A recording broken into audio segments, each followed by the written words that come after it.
Shri Krishna Chaitanya Prabhu Daya Karo Hare Toma Vina Dayalu Jagat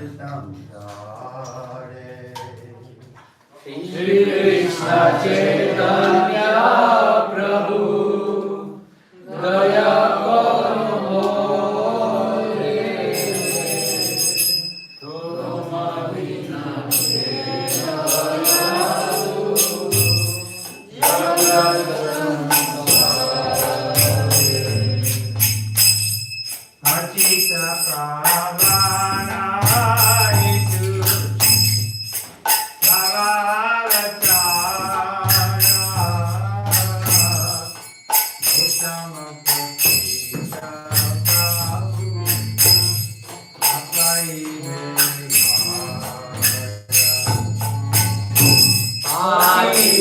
Pavana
Acharya Sevidamashukapaki Jaya Vishnuka Paravasvichaya Satasatishi Shirabhakti Siddhanta Saraswati Thakur Ki Jaya Vishnuka Paramatashi Gorkishwar Bhavani Maharaj Ki Jaya Vishnuka Paramacharya Satchidananda Bhaktivinoda Thakur Ki Guru Parampara Ki Namacharya Shri Haridas Thakur Ki Dev Shri Gaur Shri Krishna Chaitanya Prabhu Nityananda Shri Advaita Radha Shri Vaswari Gaur Bhaktivinoda Ki Shri Radha Krishna Gopinath Ram Kadar Giri Varan Ki Nam Dam Ki Jagadam Ki Jagannath Puri Ki Tulsi Devi Ki Bhakti Devi Ki Nirvakti Ki Gaur Premanand Glory to this Glory to this Glory to this Glory to Shri Guru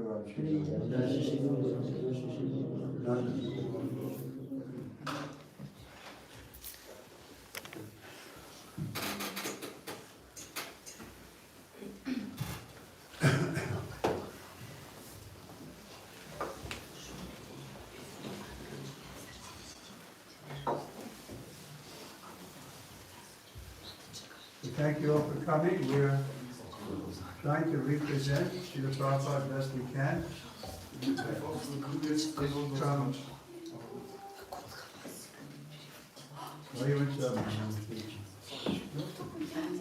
I'll start over again. So we're from the International Society for Krishna Consciousness. We're attempting to represent the message given to us by our spiritual master, A.C. Bhaktivedanta Swami Prabhupada, who had left us with many, many books. If you have any questions about this movement, we have some immense literature for you to look over. And we think you'll find a very joyful message that we're receiving. We're joyful and simple. Simple message. God is great, we're small. And our constitutional position is to try to please Him. Nothing so esoteric, thank you. But it's a little difficult to apply because we're used to putting ourselves in the center. That habit is deeply rooted. It's called false ego. Everyone knows the self the most. And so when we are told, well, we should put God in the center, it's nice theory, but when we actually come down to doing it, it's not so easy. Because the habit is very strong. Sometimes Prabhupada was a little frustrated with us, his disciples. He gave the example of trying to clean coal. If you have a lump of coal, if you scrub it with water, it's going to remain black. Okay? You're not going to get the dust and dirt out, because that's the nature of coal. So our nature has been, since time immemorial, me first. The children are born with that consciousness. You hear them outside now playing. They want to enjoy. Everyone wants to be the enjoyer. But in the spiritual world, everyone agrees that God is the enjoyer, and we allow Him to enjoy us. So He is called Parapurush, or the supreme male, or enjoyer. And we're called Prakriti. The living entities are really like female. They're meant to be enjoyed. When we're pervertedly putting ourselves in the center as the enjoyer. And so this material world is always a place of trouble, full of temporary and full of misery, because it is not our real home.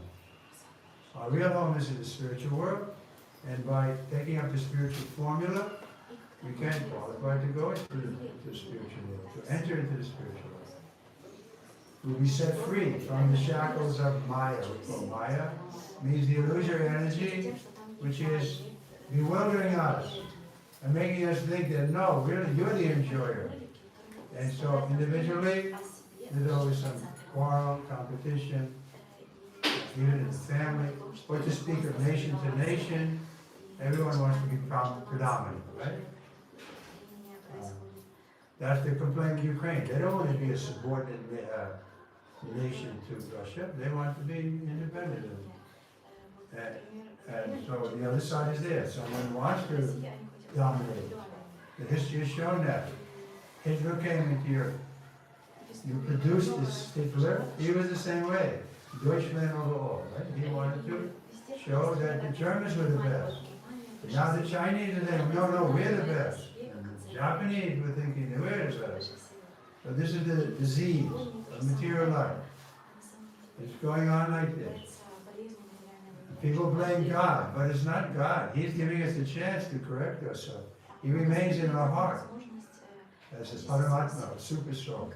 If we turn to Him, He'll reciprocate with us. But we don't think. We need help. We're doing fine. Everybody's thinking like, I'm okay.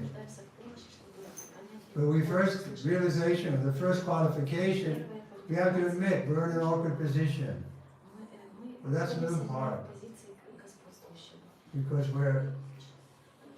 our defenses are so strong. What do you mean, awkward position? I'm okay. So why are you finding my defects? We'll always reflect, deflect, even the constructive criticism. Krishna is giving us constructive criticism. That actually, by constitution, you're very small. You're not great.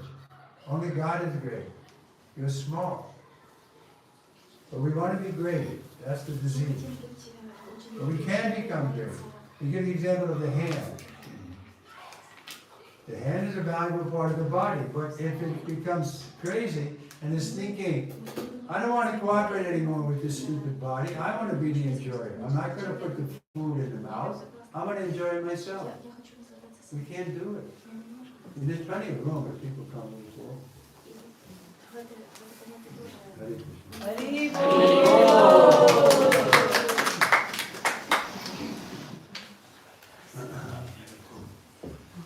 So we have to give up the enjoying mood. But that's difficult. Therefore, most people don't become devotees. When Srila Bhaktisiddhanta Saraswati Thakur, our spiritual master, when he was leaving his body, that's one of the things he told to his disciples who were surrounding him on the deathbed. He told them, don't be discouraged that more people don't take to Krishna consciousness. Just like one boy in the very beginning, we had a big program in London, but not many people came. So after the questions and answers, one boy mentioned and he said, if this is the absolute truth, why more people are not coming? The Prophet answered, when you're selling diamonds, you don't expect any price customers.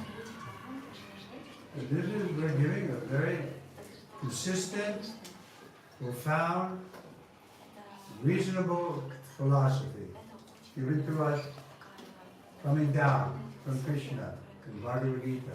We're going to read a little bit from Bhagavad Gita. Bhagavad Gita means the song of God, spoken by God Himself, not by the disciples, by God Himself is speaking. This Bhagavad Gita. Bhagavad Gita means the song of God, because He's like singing. Each verse is like a song. It's like, it's all rhyming, poetry, each verse. So that's how He was speaking. Okay, so maybe we can share a little more. Do we know any bhajans?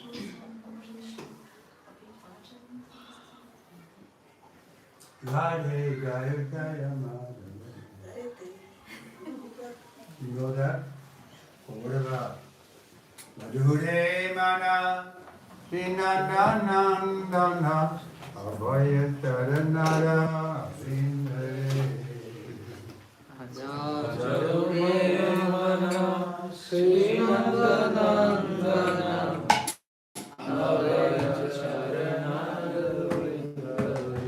This is like also poetry. It's given to us by a poet named Govinda Das. But the meaning is very deep. Ordinary poetry is, I love you. This is temporary stuff. But this message in this poetry is very profound. Jure mana inananana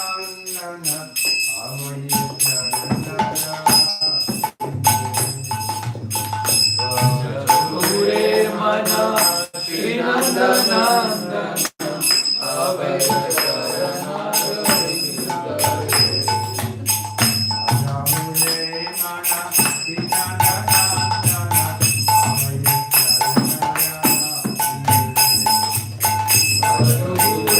Mana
Let's do one at a time and then we'll comment. First sloka, translation. Hare Mana.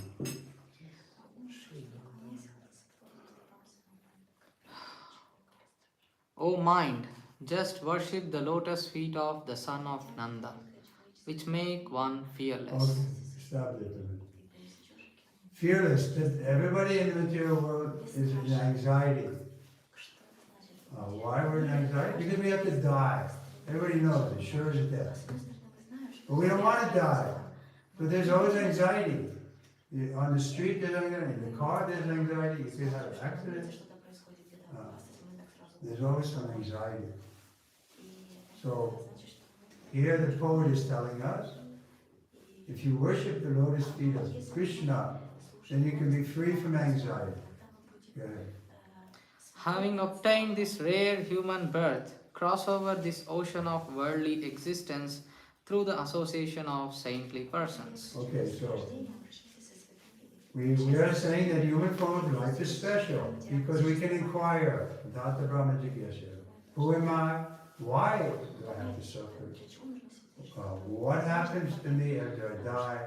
Is there a God? These kind of things, the animals can't inquire like that. They are only eating, sleeping, mating, and defending, which we also do. Eating, sleeping, mating, and defending, because we have an animal-like body.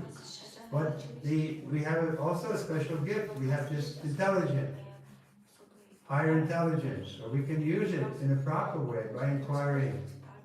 Who am I? What is the meaning of life? Why do I have to die? Like that. That should be the proper kind of questions we should have. Not just remaining on the animal platform, like a polished animal, and doing everything animal does only in a sophisticated way. That won't help us. Next. Both in the day and at night, I remain sleepless, suffering the pains of the heat and cold, the wind and the rain. Windy today, right? Windy, and sometimes it's cold, not so cold today, but you know, being in Germany in the winter, it's windy and cold, so we have to suffer. We can't say, no, I'm shutting off the wind. That's beyond our power. There are three kinds of miseries we face in this world. Adidaiva, Karibhoti, Karyati. Misery from our own mind and body, sometimes headache, a toothache, whatever. The body causes trouble. Then there's trouble from other living entities. So, husband and wife even, they quarrel. The insects are coming to disturb us. So trouble from other living entities. And then trouble from the nature. Too cold, too hot, earthquake, tornado. So these are problematic. And we're stuck with them. It's called, even the scientists admit, human conditioning. The human condition is full of trouble. You get old, you become diseased, you die. Scientists can't figure out how to stop that. They may try, but it's going on. Okay. Next. For a fraction of flickering happiness, I have uselessly served wicked and miserly men. Okay, so now we're coming to the reality. Most people are working for a boss. Means we're trying to serve them, save them, make money for them. But they're miserly. They're not, really worthy of our work in so many ways. They exploit us. This is the system, capitalism. The workers get exploited. Therefore, they rebel. They become communists, which makes it worse. Right? It doesn't bring any solution. So the poet here is pointing out, first of all, the defects of the material world. Then,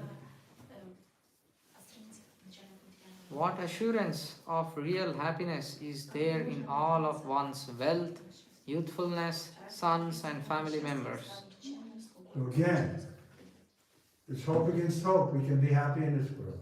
We surround ourselves with relatives, but the death comes anyway. Old age comes anyway. They can't stop that. They may love us.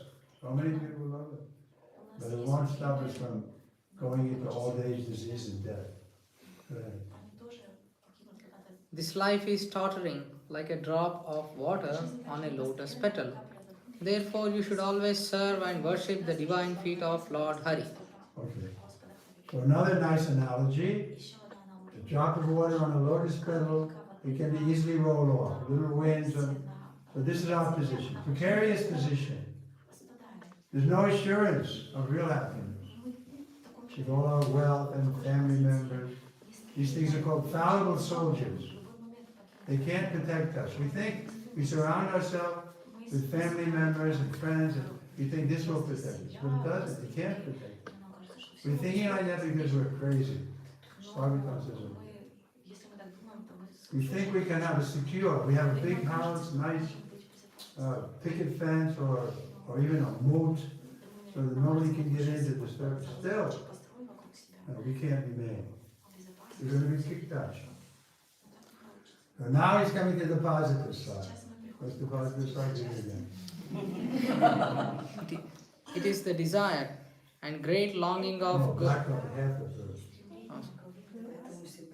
This life is tottering like a drop of water on a lotus petal. Therefore, you should always serve and worship the divine feet of Lord Hari. So he's giving us a positive thing to do. Worship the lotus feet of the Lord, and then we can make a solution to these problems.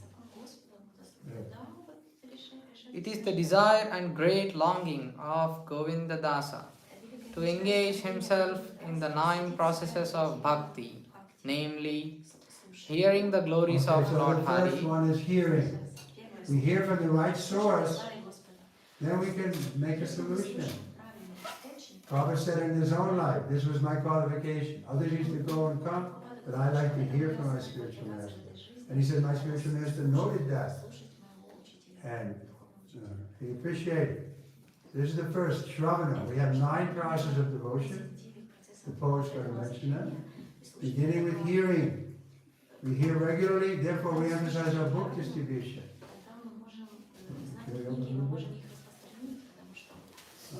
Because this is with Prabhupada's mission to let more and more people hear, so we can hear by just reading. He wrote so many books and stayed up in the middle of the night translating and writing these purports because he was thinking for the next 10,000 years, just like your Hitler was thinking for 10,000 years. Third Reich was going to last. Didn't you say something? 1,000. Huh? 1,000 years. Oh, for 1,000, not 10,000, 1,000. Oh. I could be wrong. Well, what Chaitanya says 10,000. Wrong. So Prabhupada's books will be prominent. They're like the law books, Nectar Devotion, other books. They'll be used by generation after generation. So we should take advantage. We're like the first generation, Prabhupada just recently left in a span of 10,000 years. He's been gone now, what, 47 years. It's a long time in one sense, but it's not as for religion. Like the Christianity didn't get established for 300 years after Christ left. It's 300 or 400 years. It took before Christianity really became prominent, at least in Western Europe. So this movement is destined to be very prominent in the world. And Prabhupada is the founder Acharya. His books will be the standard. So please, read his books. We're begging you. Take a little time, morning and night. Read a few passages. So many books we have. You can recommend.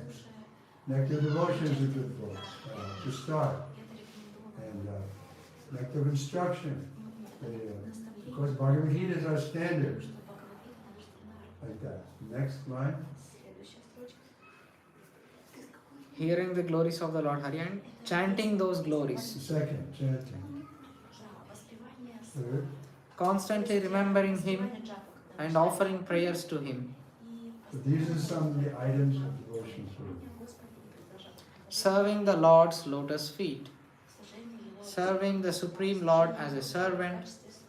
Worshipping Him with the flowers and incense and so forth. Serving Him as a friend. And completely offering the Lord one's very self. So this is a wonderful poetry, but it rhymes, everything is there like a poetry, but the meaning is very deep. Not just some temporary thing like, who was it, we had to learn one poetry in the university. I forget the other one. It was to his mistress. And he was telling her, now we should enjoy it because we'll be dead soon. That's generally what they're writing and singing. The popular song, a love song, And then behind it is the idea we have to enjoy now, because in 50 years we won't be able to enjoy. So let's get it on. That's kind of most of the popular songs. Maybe a few touch a little bit on philosophy. Bob Dylan used to say something, had a philosophical term. But mostly it's mundane stuff. That's going to run through our fingers. We can't help. But this stuff is substantial. This is real poetry. Okay? Any questions? I have an unrelated question. So in the Vaishnav Bhakti Vedanta tradition, in the God Sampradaya, why is Nirvana or Mukti, Ishwar Kaivalya, Mukti? Why is there 1 hour? Mukti, Why? liberation. Liberation. Mukti, you understand Mukti? Yeah. Or Nirvana? No, they're different. But Yeah, they're different. In Buddhism, they say Nirvana, and there is Ishwar Kaivalya Mukti. So, What we talk about, Mukti, yeah. but this concept of Of merging and losing your identity, that's what we consider yeah, a spiritual suicide. You want to Yeah. commit suicide? yes, I know. But why is it considered like bad? Because that's Because suicide is bad. Why do you want to lose your identity? I mean, it's also a form of happiness, right? What kind of happiness? Because you transcend Maya, like you transcend the Okay, illusion. he says in Maya, but Papa was on a morning walk in Mayapur, and he's talking about this subject. He said, if I tell you, you can sit down in the field here forever, will that make you happy? No. You'll get up and go to Calcutta. You want variety. You want something to do, some excitement. You just merge. They give the example, right? The bubble becomes, breaks and becomes part of the ocean. But what does he do then? What's the activity there? Variety is the spice of life. Right? Isn't it? But shouldn't the choice be The subjective? choice is yours. Krishna never forces it. It's always your choice. But we're saying don't make your own choice. Why not? Krishna is offering himself. You can come with me, dance with me, play with me. But if you want to just be zero,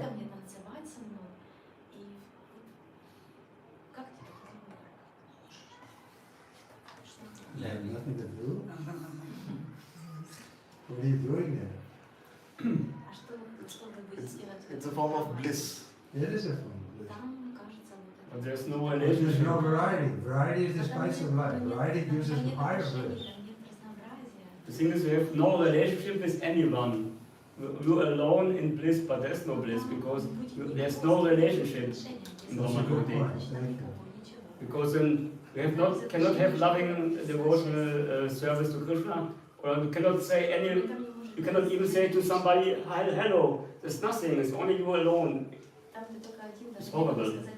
Therefore, we don't say it's real bliss. There's eternity. You can be there for eternity, and there's knowledge that you're not this body. But real bliss is not there. We don't see it. Bliss, because even in this material world, what's the highest thing that the poets are saying? Love. Love means two. Actually three. Lover, beloved, and the exchange. So, why not find out about bhakti, spiritual bhakti? It's not temporary like these love affairs. Here today, gone tomorrow. But it's eternal. Like here, go to chapter 15, whatever.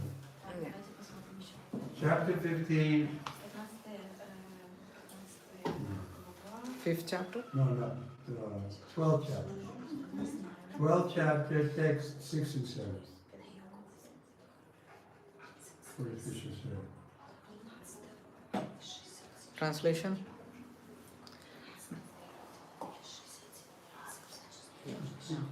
But those who worship me, giving up all their activities unto me, and being devoted to me without deviation, engaged in devotional service, and always meditating upon me, having fixed their minds upon me, O son of Pritha, for them I am the swift deliverer from the ocean of birth and death. There's your mukti. He delivers you from the ocean of birth. Read the previous verse.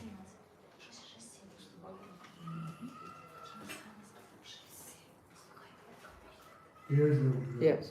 verse. For those whose minds are attached to the unmanifested impersonal feature of the Supreme, advancement is very troublesome. To make progress in that discipline is always difficult for those who are embodied. Why take a difficulty? Because bhakti is easy. And sometimes the jnanis go to, they criticize, oh, bhakti is for women. They send to them. I don't believe that. No. Thank you. Okay. So, we finished that. Any other question? You have a comment? His name is Mahama. So you can explain the meaning because I didn't give him that name. You gotta ask him. He should ask his guru. because I heard that Radharani is sometimes in Mahan also. So I'm not expert on Radharani. But what did your guru say your name meant? I'm the servant of one who is noble-hearted. Okay, that sounds good. Okay, why don't we go, any particular verses we want to hear? There's a nice verse here at the end of the 11th chapter.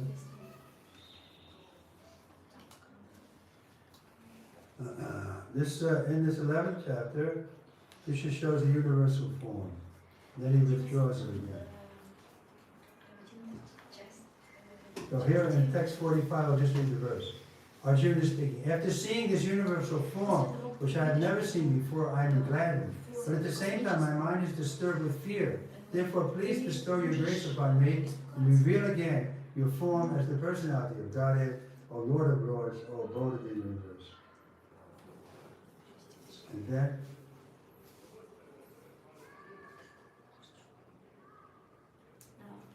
now he's coming and he's showing his original personal form.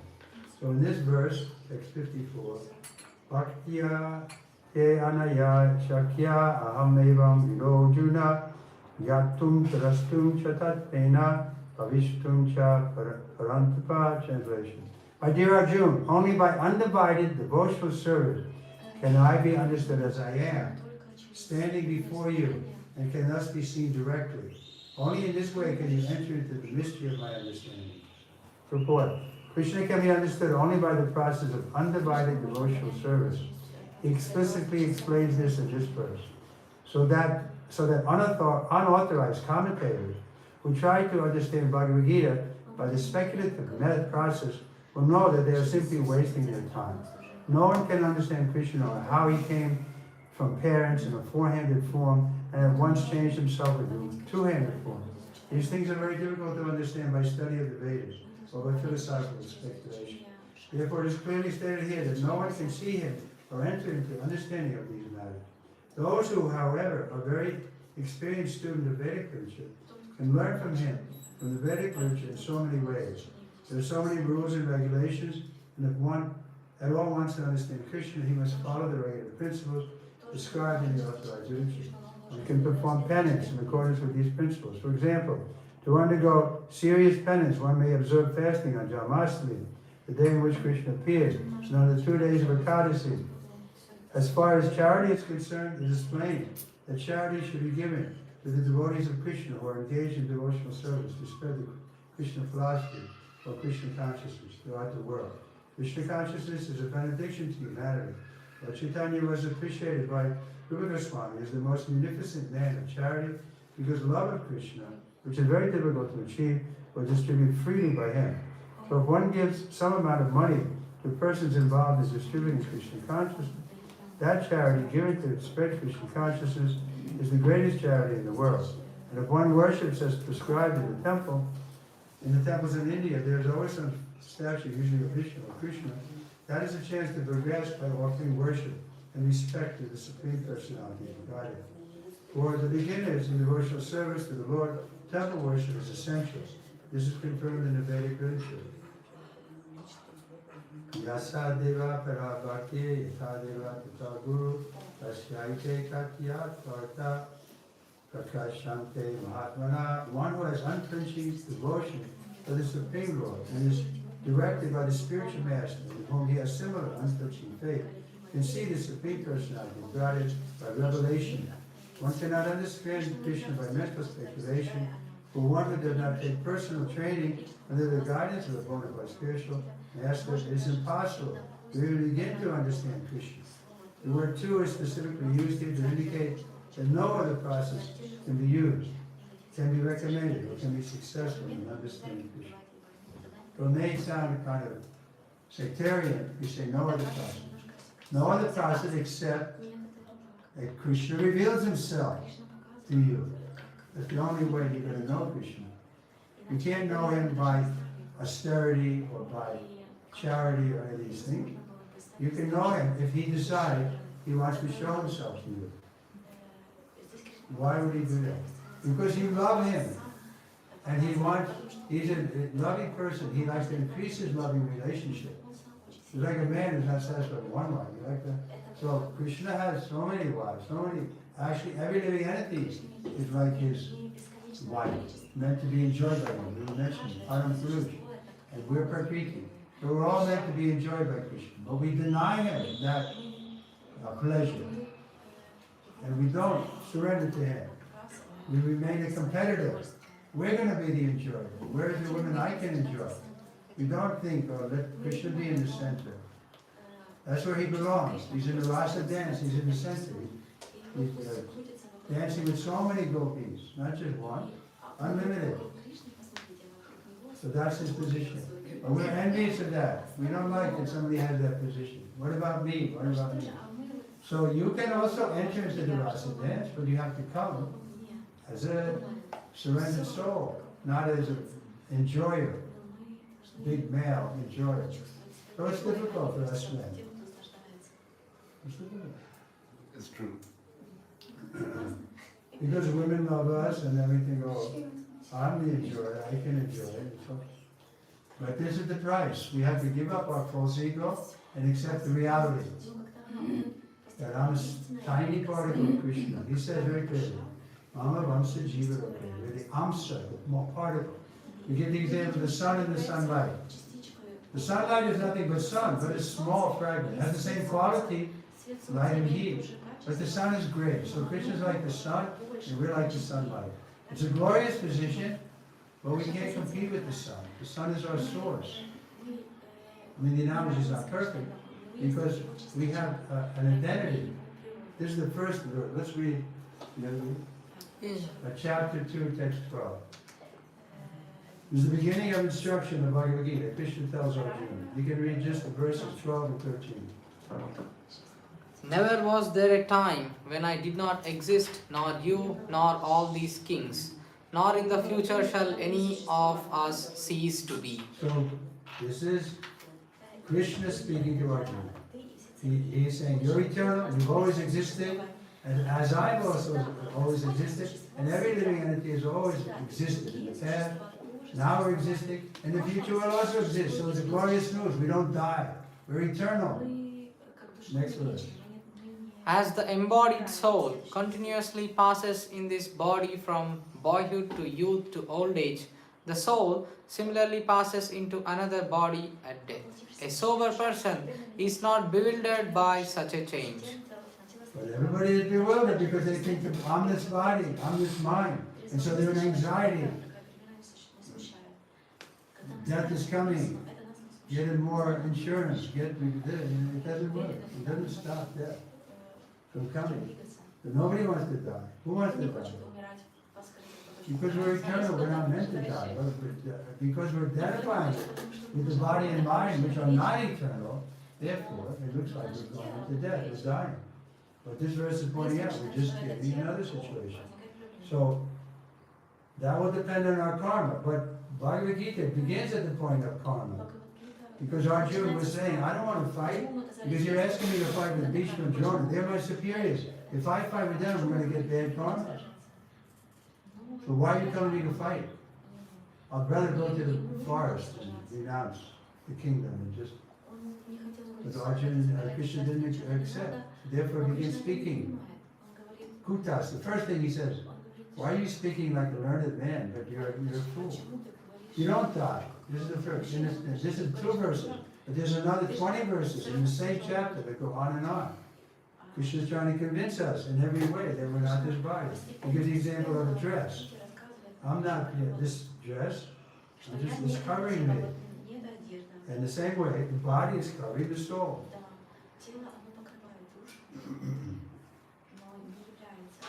So, now we go back to the report. Second paragraph. The personal forms of Krishna, the 2-handed form and the 4-handed form are described as Sudarshana. Very difficult to see. Again, why they're difficult? Because Krishna has to agree to reveal his form to us. You can't force him. Even by austerity, by any, you can't. He doesn't come under your control. Only way he's controlled is by love. We know love is the highest thing. But Krishna is controlled by love. Even higher than Krishna is bhakti. Like we see the picture of when Krishna is a baby. The elderly gopis are making him dance, clapping their hands, and Krishna is joining up. Yeah, Krishna is dancing. He's being controlled by these ladies because they love him. So we can control Krishna only by love. But we can't cheat. He's in our heart. He knows really what we're thinking. Do we really love him? Or are we trying to use him for our advantage? This is generally the case. Religion is used. Give us our daily bread, give us this, give us that. But then real religion means, what can I give Krishna? I love Krishna, I want to please him. Then we can enter the spiritual world, not otherwise. And you can't cheat him. Krishna's famous as being the biggest cheater. He's biggest in everything. He's also biggest in cheating. Like he cheats the gopis. They come to, they perform austerity and they go to the Yamuna for bathing. They take their clothes off, they go in naked in the Yamuna. And they did this whole month of austerity. They want a good husband. That's their desire. And then when Krishna sees them, he collects all their clothes, keeps them aside. And when they can't come out of the water because they're naked. And then Krishna says, now you can come, here's your clothes. But come one at a time and put your hands over your head. Krishna, he's tricky. He wants to see the gopis completely naked. And because they agree, therefore he becomes their husband. So we have to go naked to the Lord. We're holding something here, holding it. In case Krishna comes and doesn't work, we have another outlet. No, we have to be fully surrendered. This is the point. And it's not easy. And it's very rarely achieved. But I met such a person who was at that level. So for me, it's doable because he was always encouraging us. You can do it too. Like once he was giving class in London, 1969, and he was saying how the spiritual master is the representative of Krishna. And I was just a few feet from him. And I suddenly got a mystic experience that Prabhupada's not an ordinary man. He's actually representing Krishna. And he's just right in front of me. The next morning I was going to do my service, giving him massage. And I said, Srila Prabhupada, I very much liked your class last night. And Prabhupada said, oh, what part did you like? I said, yes, Srila Prabhupada, the part where you said that you were representative of Krishna. So Prabhupada liked that. He accepted it fully. And then he turned it. And you can also be representative of Krishna. It wasn't just something for him or elite priestly class. This is wrong idea. It's open to everybody. Women, sudras, anybody can take it. But the qualification is you have to love Krishna. Then he reveals himself. He's revealing himself in Bhagavad Gita. He's coming, speaking. But who's caring to hear? So much literature. And Srimad Bhagavatam is the postgraduate study of Srimad Bhagavad Gita. And Chaitanya Charitamrita is the next level. Spoken by Lord Chaitanya or about Lord Chaitanya, which was just recently, 500 years ago. It's Krishna himself, but coming in the mood of the devotee. It teaches how to be a devotee. Coming in the mood of Radharani. Radharani is the best devotee. So she has a golden complexion. But Chaitanya has that same golden complexion. He's Krishna, but in the mood of Radharani. And he's always teaching us. by his example, by his precepts, that we should love God. But still it's difficult. The child is born. The psychiatrists say after 18 months of the child actually thinks he's the center of the universe. He just thinks it. So this is what we have to overcome. We're not the center of the universe. Krishna is the center. But we don't want to just make it zero. We have a positive things that we can attain. Okay, the personal forms of the Lord, the 200 form and the 400 forms, are described as Sudarshana. Very difficult to see. They are completely different from the temporary universal form shown to Arjuna. The 400 form of Narayan and the 200 form of Krishna are eternal and transcendental, whereas the universal form exhibited to Arjuna is temporary. The word Tat, Anyena Na Jista Purvam, verse 47, states that before Arjuna, no one had seen that universal form. Also, they suggest that amongst the devotees, there was no necessity in showing it. That form was exhibited by Krishna at the request of Arjuna, so that in the future, when someone represents himself as an incarnation of God, people can ask to see his universal form. So that's what's happening. Still going on in Hinduism. I went to, before I became a devotee, I went to a yoga class, and the instructor would tell us, be still and know that you are God.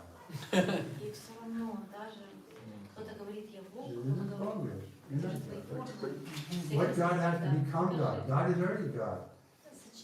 From his very appearance, he's got 4 hands, jewelry, and who appears like that? Who is born with 4 hands and jewelry and helmets?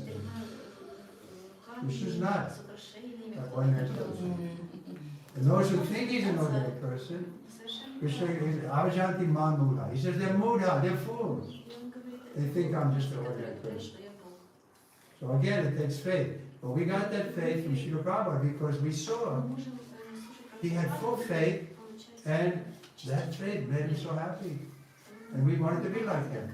Not we wanted to be him, we wanted to be like him. And he was saying, yes, you can be like me. This is the process. Represent. Like when I said the next day, when I met him, I said, yes, Prabhupada, very much like when you said you were representative of Krishna. Then he said, and you can also be representative of Krishna. When you say Krishna said, or Prabhupada said, he used his own name, then you're also representing Krishna. So it's not so difficult. We can represent the words of Bhagavad Gita, and then Krishna will be very pleased with us. If we go to the Nanda, chapter 18, at 68 and 9. So this is the very end of the Bhagavad Gita. After Krishna has spoken everything, he told us that we should become his devotee, that we should give up everything, don't worry, Masu Chahajir, Sarvadam Vijaya, surrender to me.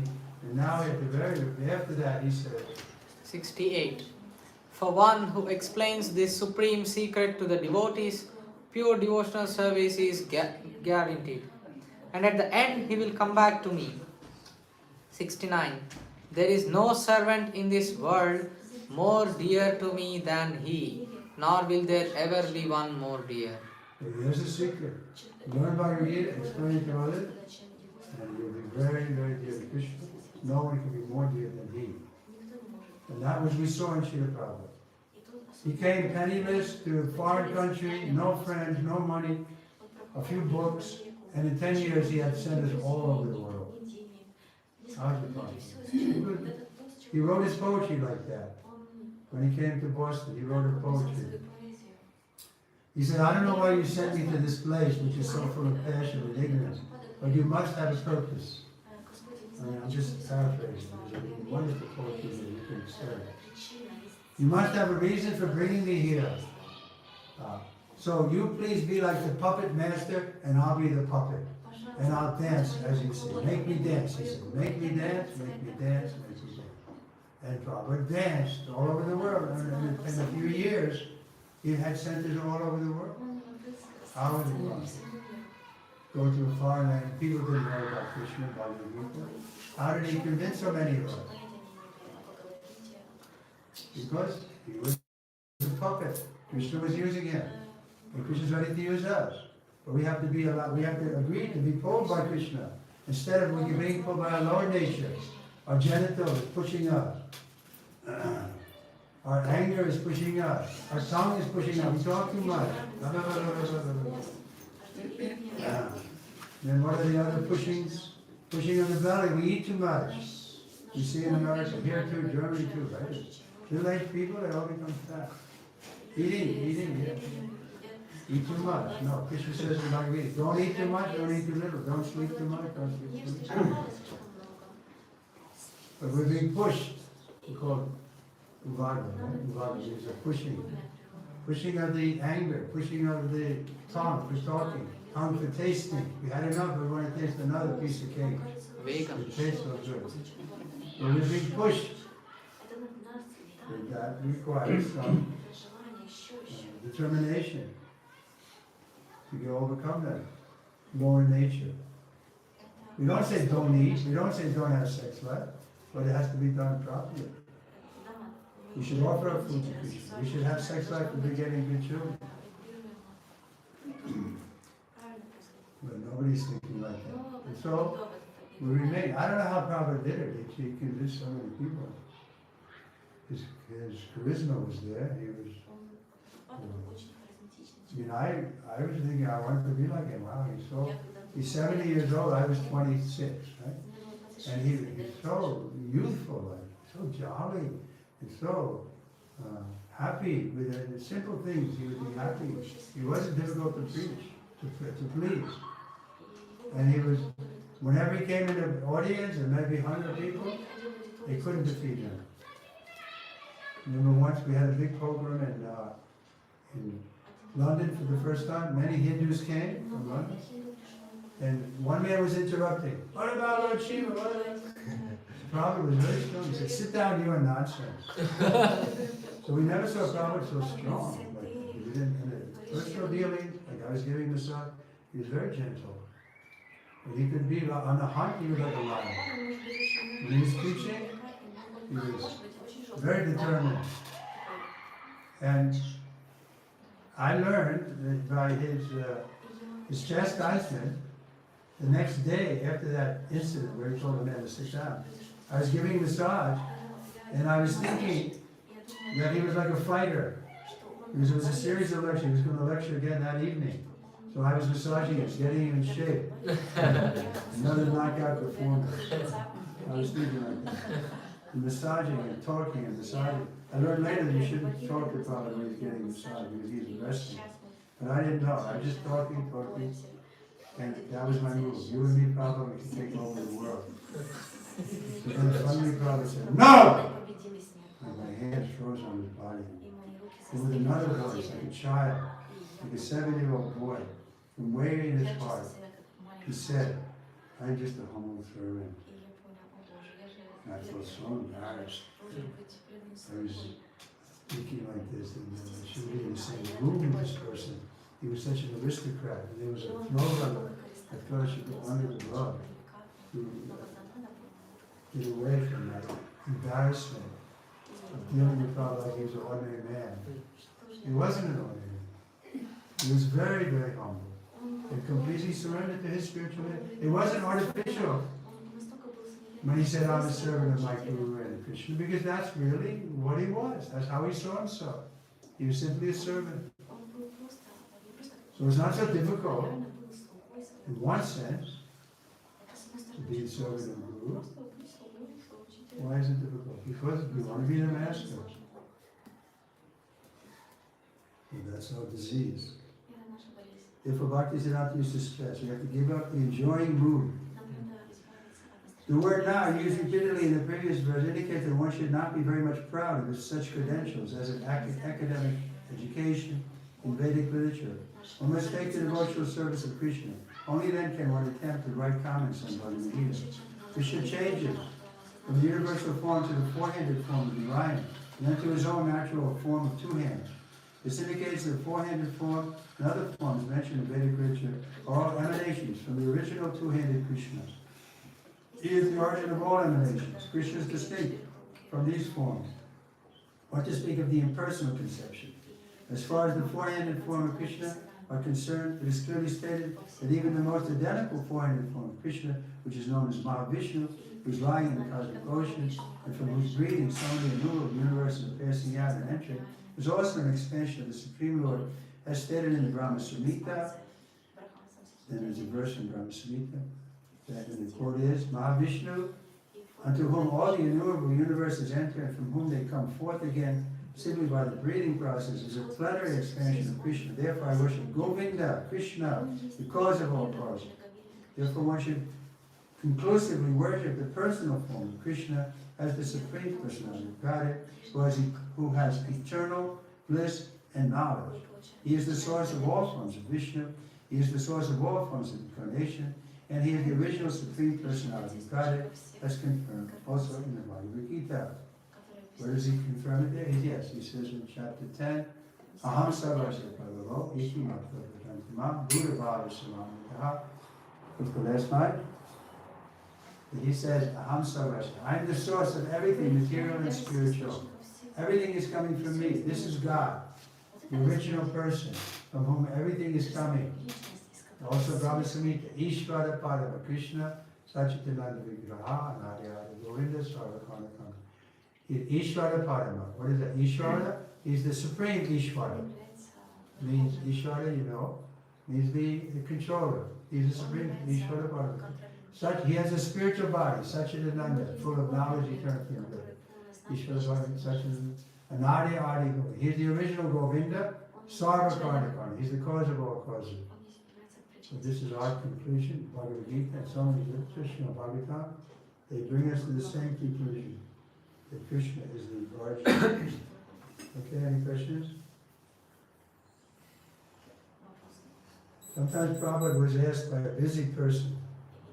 He said, I'm really busy, I don't have much time to... Just give me in a nutshell, what are you doing? What's your message? He said, Krishna is the Supreme Personality of Godhead, take it. You accept it? It's like Christ was also approached like that. The same idea, he was a busy person, a lawyer or something. Tell me, what is your message? Yes. Love God with your whole heart, your whole soul, your whole being, your whole mind, and your neighbor as yourself. It's wonderful for you. Can we do it? Not so easy, right?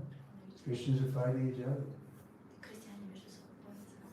But that's the message. Love God with your whole heart, your whole soul. It's a wonderful message from Christ. We have all respect for Lord Jesus. But one thing that Christians make a mistake, they say he's the only son. He's the only representative, or the only. Or they make it a 10th son, but they say Christ is the only son.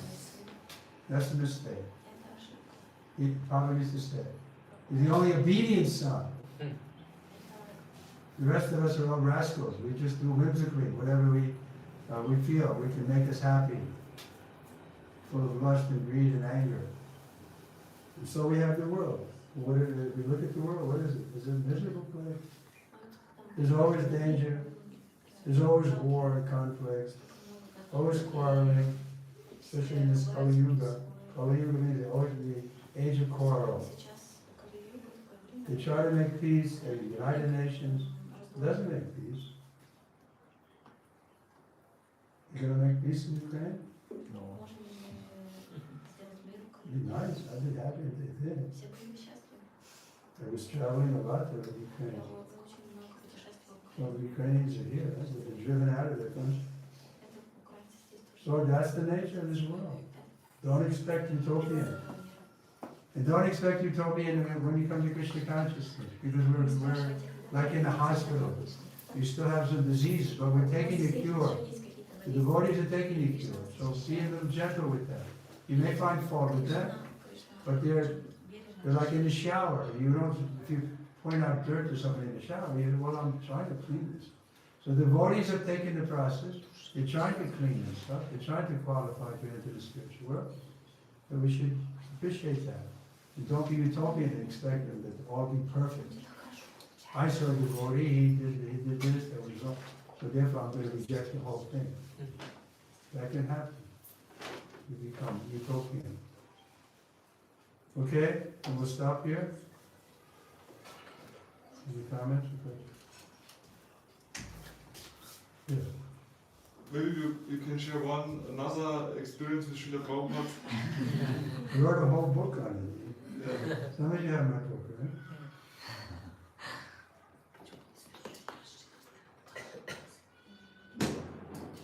I'm trying to think, there's a couple of that I left out. There's a book I thought after. I told one today in the college. Yeah. My father died when I was 13. There were 4 children, 2 older sisters, and I have a younger brother. They all left the planet now. So my mother, Irish Catholic, she had a habit of drinking, but she pulled herself together. She worked for years, she became a nurse, she took care of, but then later she went back to drinking. So I said to Prabhupada, my mother is an alcoholic. Prabhupada said, you cannot control your mother. That's the Vedic culture. The men are controlled out of love. They control even their mother, even not necessarily their daughter, and their wife, because the man loves them and he protects them. This is our culture. Your Vedic culture. The women need protection. Prabhupada says one place. No matter how powerful a woman may be by material estimation, still she can be exploited by routing class men. And there's a lot of routing class men in the world. You will see what they're doing to the children. You just heard this thing coming. Sound of freedom. Sound of peace. Sound of freedom. The 300 million Billion. $150 billion. $150 billion industry. Sex with children. Yeah. Yeah. It's going on as we speak. They grab kids here in the poor town, and they just throw them into the lusty men. I'm glad you're repulsed by that. Disgusting. It should be. This is the world we live in. And women are exploited also. More than 2 million, what they say, 2 million children are being Every year. So how many women are like sex slaves in the world? So we should protect the women. But a feminist would disagree with this. Yeah, feminists are wrong. We don't agree with feminists. We say it's the man's fault because he didn't give protection. But it's not giving, empowering the women won't help. Because as I said, no matter how powerful they are, they can be exploited, they can be cheated. Because they're emotional, they're soft-hearted, they start crying. But what about patriarchy? So like for instance in What about the patriarchy. Patriarchy. Patriarchy. patriarchy? It's the best. What's wrong with it? The problem is the men are misusing their authority. Instead of protecting the women, they're exploiting them. So naturally the women rebel. I don't want to be exploited by my husband. He's making me do that. He doesn't show any real affection for me. He just uses me like a slave. And so they stay the hell with it. Most of the divorces are coming from the women. Because the men are abusing. So it's our responsibility. We're trying to train up men. Now he wants to get married in a year or so. But we try to train him. They've got to be very responsible. You have to satisfy your wife. Give her children if she wants. Provide for her saris and bangles. This is the man's job. Ideally, the women don't even have to go out and work. But of course it's changing. But that was, like even now, you go to the villages in India, there's no divorce. But in India, I mean, it's not a good example. No, but I'm just saying. Villages. Villages, It's not a good example. In the cities, they become like the ape in the West. And the women are becoming independent. So that's not a good thing. But in the villages, why not? That's a good example. Why it's not a good example? Maharaj is village is asking. still going good with the Vedic No, principles also. Maharaj is asking why it is not good example. Yes. Several reasons. There are several reasons. So in the villages in India, the women are abused? Or? I would say that they are oppressed. I mean, the decision making should be collaborative, right? The women. Not necessarily. They can take advice, but the man should make the decision. He's got more sober Women are so emotional. I had two of them today. I don't know if one of them still. They come in my room and without saying a word, they're crying. Their nature. They're like a 12-year-old boy. They're very intelligent, but they're not. They shouldn't be big. Chanakapanda says also, don't let women can't judge men properly. But men are also emotional, right?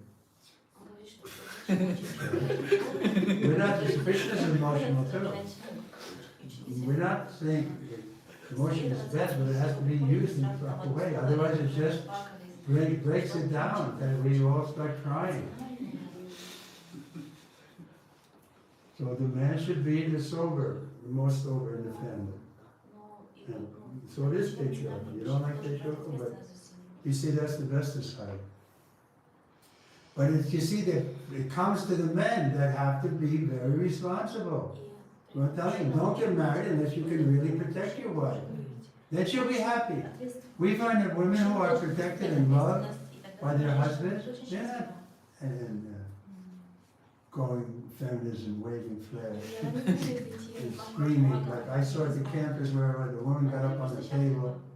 We had bhakti yoga table, and she was on the next table, and screaming, "Don't interfere with my reproductive rights! I have a right to kill a child. Why are you?" No, you don't have a right to kill a child. Abortion. You can kill the child, but you're going to get karma. You may say whatever you want, but karma is working. And you're going to suffer this life or next life. You're killing an innocent child in the womb. It's going to be a reaction. You don't like that? You're in favor of abortion? Oh my God. When you kill somebody who cannot defend, like completely innocent. you get more reaction. Yeah. 100 times more. I heard Robert say, again, they'll be put in the womb and they'll be killed again and again. Again and again, yes. Because sitting in the womb and cannot Helpless. not defend themselves. Yeah. This is the most horrible criminal act, sinful act. I have a question regarding the position of the woman in the time of Lord Chaitanya and Nityananda. I heard when Lord Nityananda and Lord Chaitanya were away, their wives had a leading position. Is this true, or why was it? Lord Nityananda had two wives. And yeah, they were they weren't ordinary women. They were Shakti Tattva. They were empowered. Like there's one story how one of the wives was serving. And she couldn't keep her sari over her head, so she expanded two more arms. She had 4 arms. So she's not like an ordinary woman. Janani Das. Janavi Mata. But I don't really know. Lord Chaitanya's time, the women were not expected to take a leading role. Then, the Prophet said the beauty of a woman is her shyness. And I see that. It's shy. That's one, the women are a little shy, but now we're expert at breaking that shyness, probably. We take pleasure out of breaking the shyness of the woman.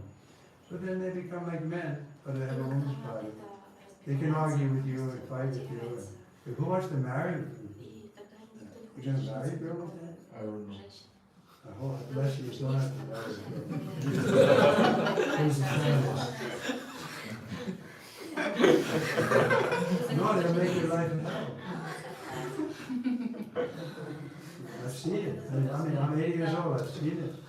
Even in the 40s, the women are puffed up and the marriage doesn't work. But what happened to your mom? Like when Prabhupada said that you're supposed to control. Well, she was a hopeless case because it was in their culture. Her mother was living in the house also. She was also drinking. Irish, they like alcohol. So she was addicted from the time she was a young woman. And then when there's a problem, she took to drinking again. When my father was dead, it wasn't a problem. I had a good father.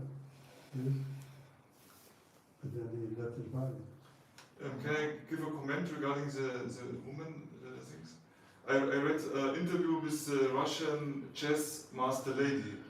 And the man who made the interview with her, they asked her, why can you not keep up with the men in the level of chess? And this lady, Chess.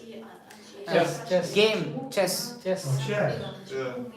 and she told, the ladies don't want to concentrate like the men, they can think 12 hours on the game. The ladies want to go shopping and want to do emotional things. This was very interesting for me because she must be very intelligent and very advanced. Focus. But still she told us there's a difference. Therefore, we don't put them in the bottom of Kurukshetra, the women weren't there. Now we bomb the homes of civilians and the women and children all get killed. No, the Vedic culture was, the men came to fight. The women didn't have to come and fight. There was a difference. The women were protected. They weren't thrown in the battlefield. But here in modern day, like I was in the Navy, there was no women on the ship. Now they put women on a ship and you go out to sea for 2 months and you expect that some chemistry's not going to happen in it. We have Mahakali, we have Durga. Yeah. They are all warriors. Or the Lord Shiva. Yeah, or Lord Shiva. No, they are under the Lord They're Shiva. under Lord Shiva. I mean, for example, Shaktism, like you have Vaishnavism, you have Shaivism, you have also Shaktism, which is Shakti. yeah, Yeah, but we Shaktism. say that's a half-truth. That's coming back to your original point. That's Shakti. But what's the Shakti man? What's the source of that Shakti? So Krishna says he's the source of that, of everything, material and spiritual. Yeah, God is one. Yeah, There are different manifestations. yeah. But still, the original person is Krishna. That's our conclusion after reading Bhagavad Gita. Now, you don't want to, if you don't accept Bhagavad Gita, that's another thing. No, of course, I'm a Hindu. That doesn't mean you accept it. No, I accept it. I accept it. I That's good, didn't study it. And Krishna talks about women in the first chapter. Read Bhagavad Gita as it is. Like one of the arguments given by Arjuna, if we fight, then the men will be killed, women will be left unprotected, then there'll be Varna Sanskar, unwanted population. We see it in America, like in the black community. Men don't take responsibility, then the children are born out of wedlock, and they turn out bad. Because they have no father role, they join the gangs and they become. But where the father is there, then the boys can be trained up properly. in Gaudiya Vaishnavism, Radha is like. Don't bring us to Radha. Yeah, come on. But we are talking about the female aspect, right? Yeah. So Radha is like one pedestal above Krishna, right? Radha. Like they are one, they are one entity. They're one and different. Yeah, one and different. Yeah, I agree. But you also have, the female aspect which is higher than the male, Krishna is serving Radha, for example, in many leelas. That's his, because I told you, higher than Krishna is devotion. So Radharani has so much devotion, so naturally he's controlled by her. But still, she knows that he's her master. And also, like you yourself mentioned that the only male is the God and the rest of the souls are females, right? And Can we get this guy to chant Hare Krishna? Do you have these? this is your statement. No, but you have to take the process a little bit, and then you'll understand. I mean, there is something to be said about speculative knowledge and realized knowledge. So we met Prabhupada, he was realized knowledge, and he told us very clearly that women should be protected. They can be exploited. So if we love the women, we should protect them. And even, you're talking about Durga, or what's the... Kali. Mahakali. There's another name too. Durga. Who was it that insulted Sat. Chichiketu? And Parvati.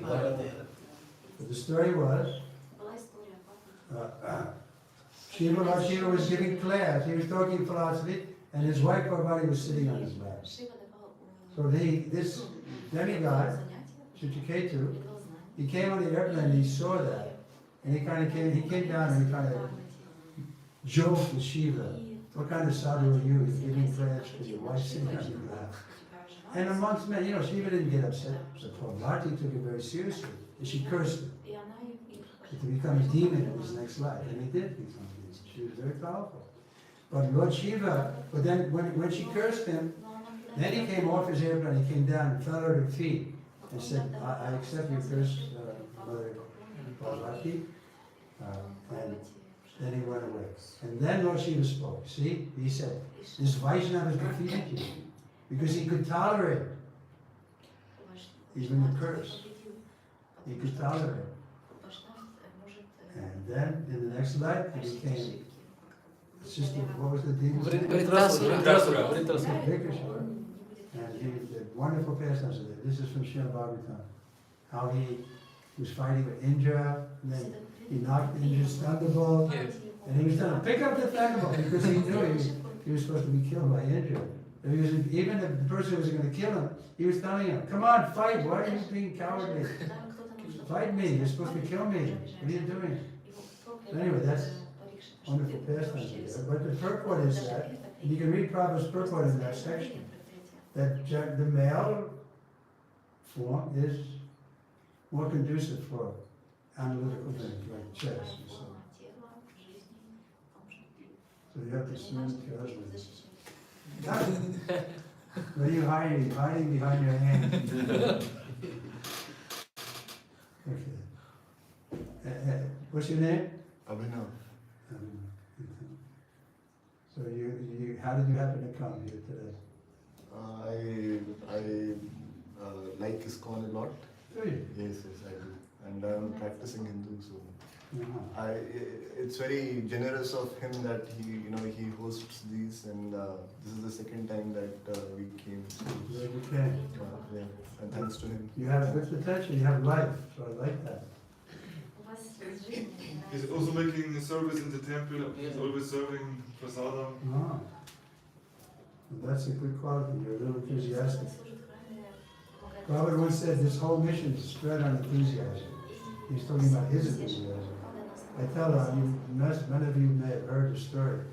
How Prabhupada once called me to his room in Calcutta and he said, we just got a letter from a Mr. Gajah, who is the president of DuPont Corporation, whatever it was, a chemical corporation, in Taiwan, Taipei.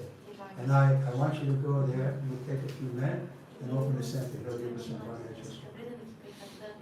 The first reaction was, oh my God, Chinese. And my experience with Chinese wasn't so, they weren't very spiritual, they were very material. And I said, no. But when I got there, it was different. The people there were more open. So anyway, I was discouraged when I first heard it, but Prabhupada was so encouraged about going. By the time I left Prabhupada's room, I was encouraged. It was contagious. He told a story of what was it, Mark Twain? Story where one character was there, I forget what, a boy, Tom Sawyer or something. So his father told him he had to paint the fence, but it was a Saturday. He had to finish painting the fence before he could go with his friend. So it was Saturday, they wanted to play or something. So he devised a plan, and he got a bunch of paintbrushes and the paint, and the fence was there, and when his friends started coming, the two of them were waiting there, then he started painting. And he was so enthusiastic. And he was so painting, and the boy said, hey man, let me have one of those brushes. And then he was doing it, and by his enthusiasm, he got all the boys to do it. But that was how proud he was. He was so enthusiastic. We wanted to be like him. And he said, yes, you could be like me. That's our mission. If the mission is just sense gratification, then you lose enthusiasm. Sweet 16 and bitter 60s. But I'm 82. I'm still enthusiastic. I still have young eyes, right? I saw that in Prabhupada's godbrothers. They were, elderly men, but behind their eyes there was light. Because they knew the future is very bright. People lose the light because they think the future is so discouraging, so depressing, I have nothing to look forward to. Like I met a man who was an intelligent guy, 65 years old. I asked him, so what is your best pleasure in life now? he said, remembering the golden years. It's sad. There's nothing to look forward to. They're remembering. They're living in the past. And then, you know, the alcohol industry takes advantage of this. You saw a big billboard, Smirnoff vodka.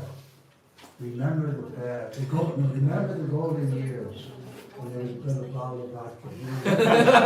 It's not even funny. You know, they're laughing, but it's sad. They get to be 65, they have no future. They drink a little bit, then they remember the past and they feel good. What kind of living? What kind of happiness is that? That's why you shouldn't laugh.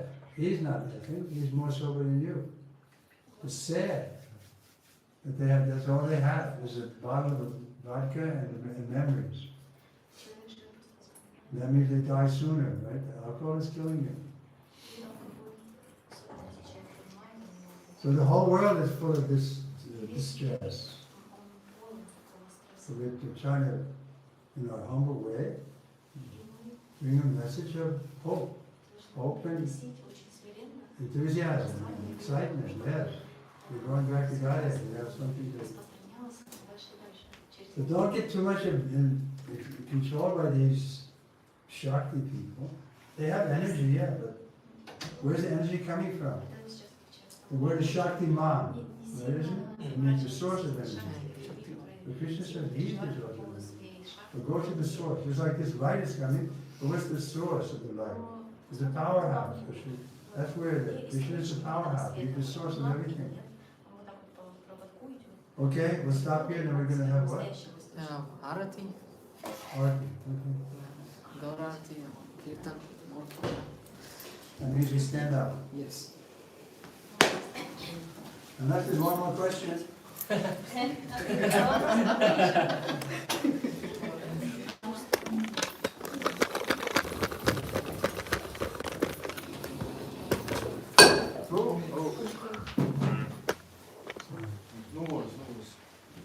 Fine, yeah.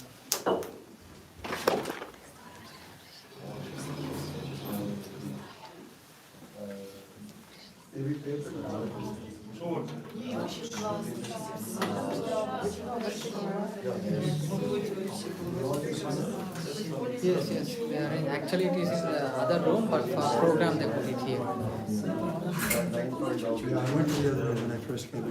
Yeah, it's small. It is kind of, this is it on top. Yes.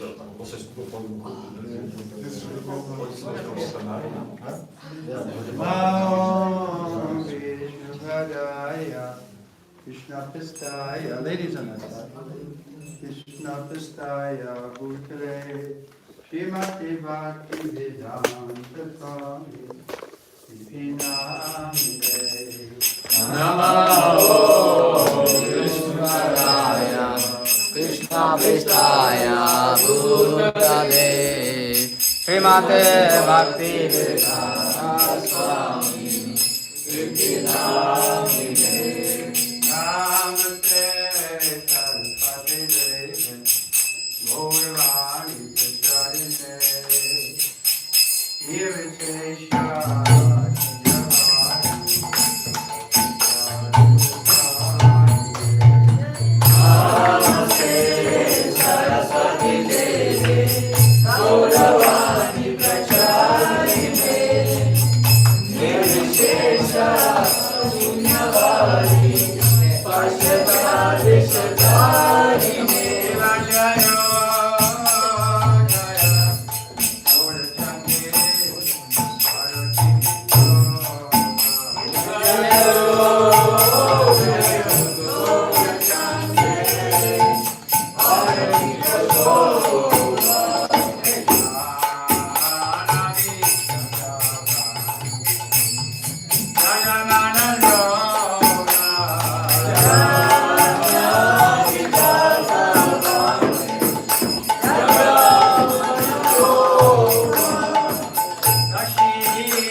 Jai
Hare Rama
Somebody else like to lead? Da gibt es einen Bus, der ist so laufen.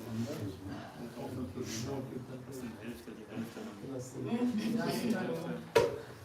Frisst die Hälfte, lauft die Hälfte. We have Maharaj Narsimha. Narsimha. Mataji's? No, Narsimha. Namaste. We could have the Mataji's. Okay. Namaste. Simmer. Please. Please, Mataji. Okay, namaste. Okay, go ahead, bolo. Namaste Narasimhaya. Hey! Namaste Narasimhaya.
Someone complaining here. Narasimhadev Bhagavan ki Jai. Shri Prabhupada Maharaj ki Jai. Srila Prabhupada ki Jai. The neighbors are complaining about it. It's time. From the other house because we had the window No, what? open. We can open it now. We can make it. Open it. We're all complaining. Go out, you can stop. And, I can tell some stories.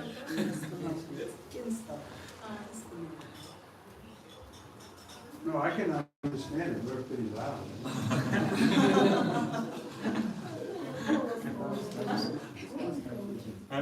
Jaya Vishnupada, Dharam Jaya Tatashi, Jaya Jaya, take the whole world. Shiva Parki. Jai.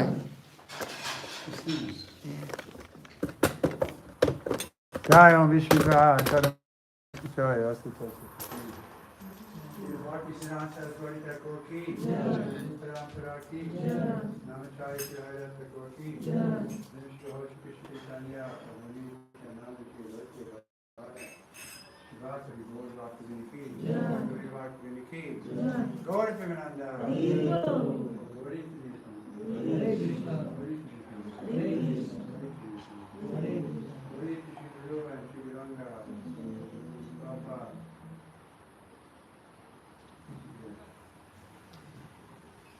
What time is it?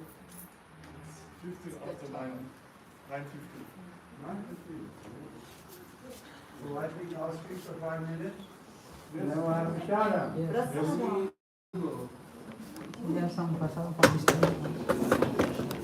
I usually take rest at 10 o'clock. Then you get up at 4. Morning's the best time. Because I have a morning program till 7:30.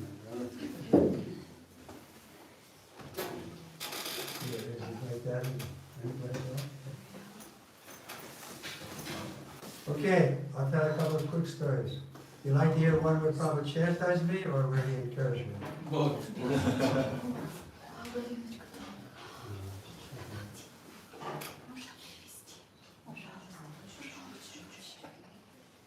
It's an interesting story. We were in Hong Kong, 1974, and there were 7 or 8 people only, men, ladies, because we were kind of like on the outskirts of mission. We were, so Prabhupada came, some devotees came from the Philippines. There was one devotee, his name was Sudhama Vipa. He was sannyasi, but he was having a little trouble. So Prabhupada was encouraging him to talk about his experience in Mayapur when he was there the first year before we had any buildings. They had just bought the place. It was only Prabhupada's kutir. They didn't have any buildings. So when he stayed there in the summer, it was our property, we bought it, this guy's name. And in that summer, or that rainy season comes late in the summer, right? Or no, summer, June. There was a flood, the river flooded. And the water came onto the property, and they had to be, they were like, he was telling us this most difficult time. They were living in the rafters, and the snakes were coming, and so on. Distribution and then Not even school, right? Service with the meal. So he was telling the story, and we were all appreciating, and probably was smiling. And then he turned to me. Prabhupada turned to me. What was your most difficult time in Krishna consciousness? He asked. I was telling we were in Japan in the winter. We had this big house. We couldn't keep it warm. We had kerosene heaters, but if you stood in front of the kerosene heater, your front would be warm, but your back would be. The only warm place was in your sleeping bag. Anyway, I was telling him, you devotees appreciate it. Then I thought, Prabhupada, what's your most difficult time? And then he was smiling like you're smiling, and everybody was, and then suddenly the mood changed completely. Prabhupada was as serious as a heart attack. It was like, he spoke with his voice was so grave. He said, you don't want to know about that. And I was thinking, God, but they didn't tell us just by hearing about it, they killed us. But we think we did a little austerity. What did Prabhupada have to see to establish this movement? So much trouble. Heart attacks, seasickness, God brothers preaching against them, wandering for a whole year in America without getting any result. So we should appreciate what Prabhupada has done for us. He's really sacrificed to establish this movement. The Prabhupada Ki. Yeah. So that's an interesting story. I'm going to use the rest of it. So then, another story. Prabhupada was talking and he said something about being Krishna's dog. So I objected. Prabhupada wanted to refer yourself to as a dog. And then Prabhupada didn't hear it. And he said, somebody's supposed to. Srila Goswami doesn't like that you're comparing yourself to a dog, Prabhupada. I said, no, Krishna's dog. He's not like one of them. So he was saying, dogs have a good quality, faithful. That's on the side. Then, well, one that was emotional for me was, when I was there with Srila Prabhupada in London, 1969, I was giving a massage and also driving him. And so my hope was that I could go with him when he was going back to Boston and continue my service, because I liked it, massaging him. I can tell you a funny story about someone else who was massaging Prabhupada. And Prabhupada said, harder, harder. He liked vigorous massage. And then he still wasn't satisfied. And then Prabhupada said, okay, you sit there and I'll show you. Prabhupada would like to keep all Guru Kripa story. And still, so then again he sat down and still Prabhupada wasn't satisfied. And then Prabhupada said, no wonder your wife left you. His wife had left him. Prabhupada arranged a marriage, right there in London, and after 2 months she left. So, maybe we can't tell that story. You're the only one there. I thought it was funny too. Anyway, so I was hoping to go with him, and then his servant, Purushottam, came and said, stop bothering Prabhupada about going back to America because he's already given permission for Upendra to come there and do this service. Upendra was also the personal service and used to give massage. So then I was driving the car the same day. Later, when I was driving, Srila Prabhupada in the car, I forget where we were going. But there was just the two of us in the car. And I said, Srila Prabhupada, Upendra said, Purushottam said, the servant, that Upendra is going to be giving you a massage when you return to America. And then Prabhupada responded with dead silence.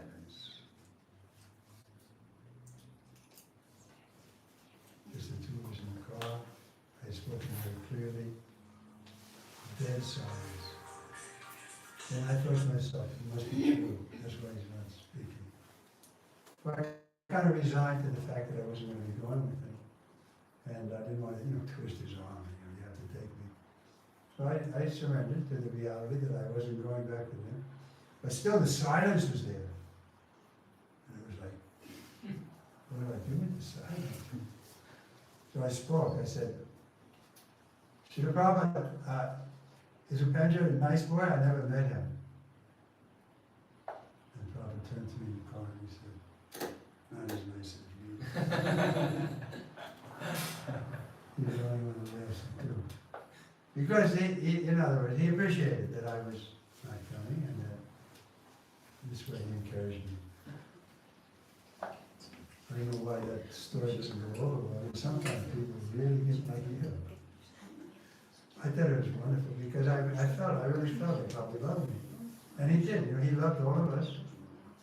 Sometimes his servant said, oh, but everybody loves you so much. But he said, he did, he loved, because he saw everyone was a part of the Lord Krishna, Hamsa, and so he would see. And a little bit of devotional, he would fan it, like a spark. fan it so it would burn.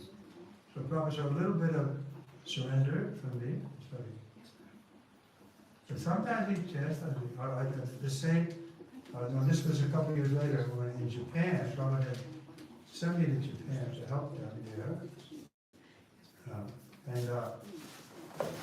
He gave me sannyasa and they sent me to Japan. 71. So this other story was... Anyway, so I'm in Japan, and Prabhupada was due to arrive, okay, a couple of months after I was there. And so he came in at night, and we didn't see him.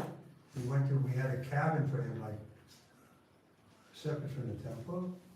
It was a nice scenic place, and there were tourist cabins there. So one cabin was hired for Prabhupada.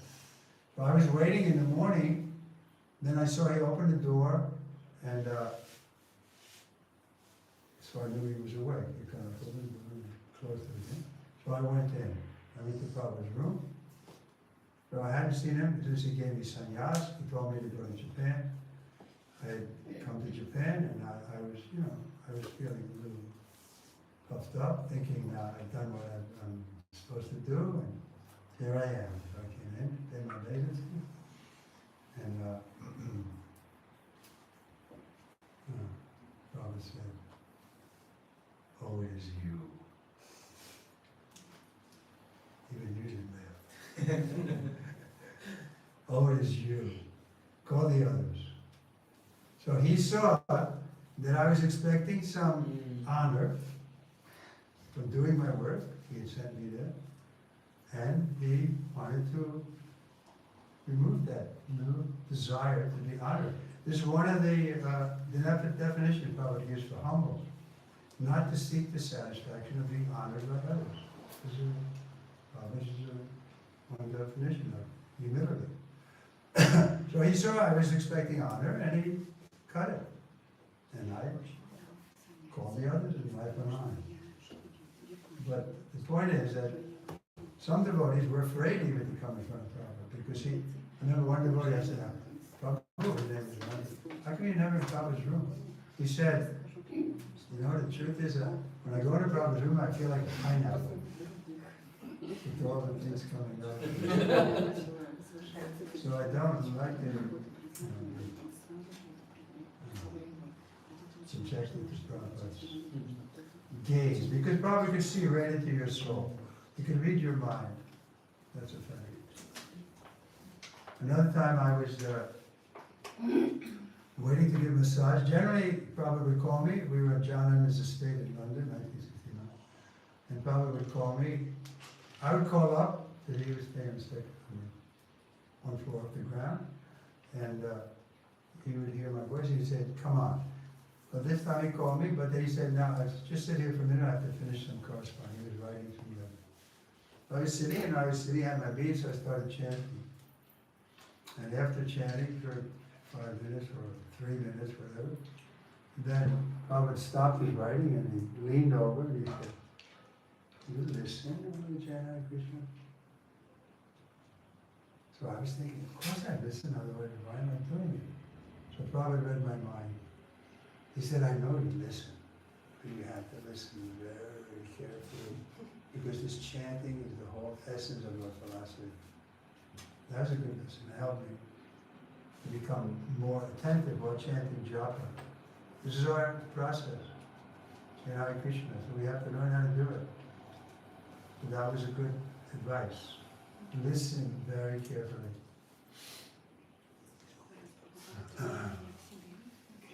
Another time.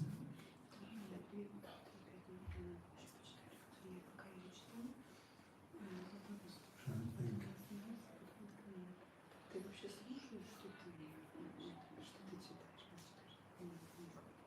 Yeah. We were in New York in 71, just before I took sannyas.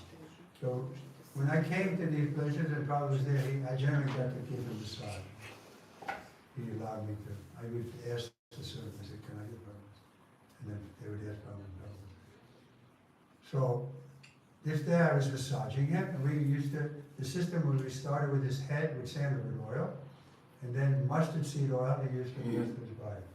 And then we ended with the feet. That was what he thought was out of the side. And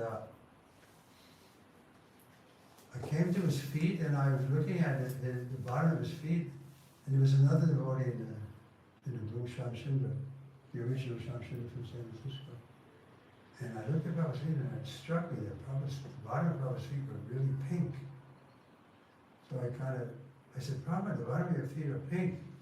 And Prabhupada said, that is from your pink hands. And I said, no, Prabhupada. And then I was showing Prabhupada's foot to Shamsundar. I said, see how pink they are? And Prabhupada was smiling. And he said, no, you're fair-skinned boys. So he was sticking to this point that his feet were pink because of my pink hands. Massaging his feet. Anyway, these stories are not going over so well, so I'm not going to talk anymore. He's the only one who appreciates it. Okay, we can take the shot and everybody will appreciate it. Okay, I'll tell a quick story about the shot. I came into Prabhupada's room, went from the church, when I came back, and the servant said, you can go into Prabhupada's room. But they shouldn't have let me in, because Prabhupada was taking prasad. And he was absorbed. When he took prasad, it was meditation. He was absorbed. So I came in and I felt like I was disturbing. He was eating alone. And I just paid my obeisances quickly, and then I get up and the Prabhupada comes and gets down.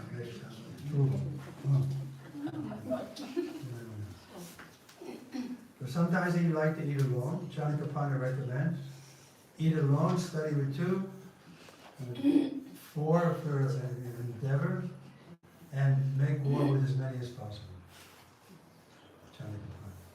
So he probably would often eat alone, and it was a meditation. But sometimes he ate with us, on some occasion. There was an occasion in LA he was eating with so many devotees, and he was sitting. Then one devotee, Prabhupada gave his gladjana from his plate to Tamal, who was sitting there. Tamal Krishna was Prabhupada's secretary, very big leader in our movement. He gave Tamal one of his gladjana, put it on the plate. And another devotee reached over, grabbed the food, and Tamal said, Prabhupada, he stole my gladjana. It just came out of Tamal. And Prabhupada said, oh, he's making nice advances. So let's have a shot. Who knows the song? Where's that little child? He needs it.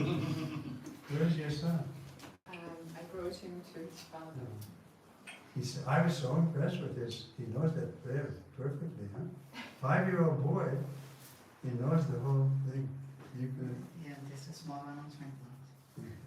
And so as Maharaj was saying, so many pastimes and his exchanges with Srila Prabhupada, Maharaj has recently written a small autobiography of how he has come to ISKCON, how he met devotees, how he met Srila Prabhupada, how he surrendered, took initiation and took sannyas and rendered all the services and all these exchanges in ISKCON and Srila Prabhupada. This book has been very well received by all the senior disciples of Srila Prabhupada and devotees from all over the world. Actually, there are 2 things I wanted to share. One was His Holiness Kadamakanana Maharaj, just few weeks before he left this planet, has this book and received this book and has very much appreciated the book. There is a video also. And also, Maharaj is in Germany in Berlin after 20 years. And Maharaj, in 1970, Prabhupada has sent a letter, March 7, from Los Angeles. Maharaj was in Hamburg that time, 1970. Based on that letter, Maharaj has taken inspiration to take sannyas in 1971. So Maharaj is currently 52nd year being a sannyasi. 52nd. So this book is available. So much such nectarian pastimes are being presented in this. So any devotees who would like to have this book in this special occasion, Maharaj will personally sign it. And they can collect it from me. How much? Small donation. Raghu Prabhu also they can approach for the book.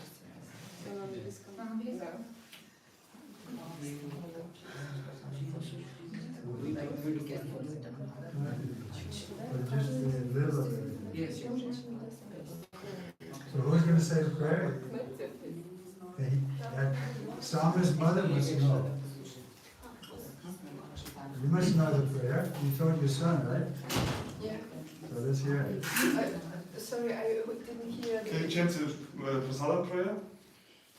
Yes, if I You should chant it, please. me no. Prabhupada, oh God. Sorry.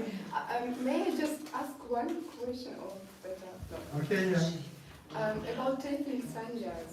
About taking Taking sense. sannyas, yeah. Why is this like existing to taking sannyas, and why is this difference between then in a woman and man body? Your Prophet was asking women take sannyas, and he said no.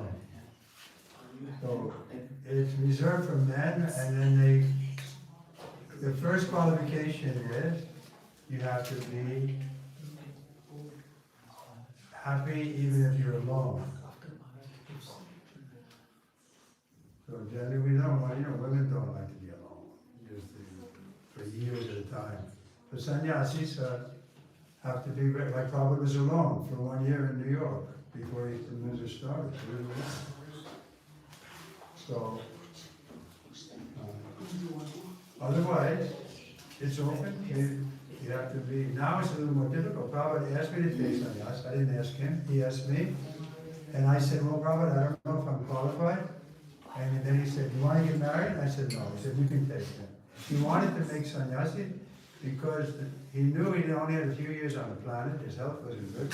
And sannyasis were good for opening temples in a new place. Like I went to Japan and other place where there was no devotees, or just a couple of devotees. In Hong Kong, I was alone for some time. So I took sannyas because I didn't want to get married. I guess I could have got married. And women should be married. Huh? And women should marry. Women should. Marry. What's she saying? Women should marry. She's asking if women Yeah. should marry. If possible. But I have a lot of disciple women who are not married and probably not going to get married because, they're over 40 and it's hard. So there's no simple solution. Krishna consciousness is always a challenge. You have to be ready to tolerate, like a tree. What you're trying to say, you should be more tolerant to the tree. And we're not utopian. We don't think everybody is perfect in this ISKCON. There's always going to be problems. But the goal, if we keep the goal in the front, where the goal is I want to go back to the spiritual world. Then we accept everything favorable for that, and we reject everything unfavorable. So, like I have some female disciples, they would like to be married, but it's not going to happen, I don't think. They're like 45, 47. We're going to marry them. They have to tolerate. Problem with marriage, like the genesis of the question, the reason is attachment. So when you have a partner, you have kids, you get attached to them. Yeah, And attachment, like in Bhakti Vedanta, they say that attachment of the heart has to be only with God. Like that's the Yeah. contradiction. Not a contradiction, it's a reality. Women should be attached. In other words, we don't say women shouldn't be attached to their children, they should be. Otherwise, the children will be... They need that.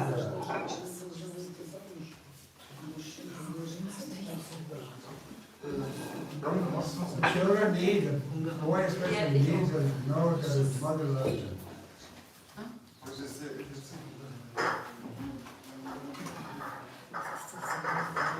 Like I was in, it was a little hard to talk when they put the music to play.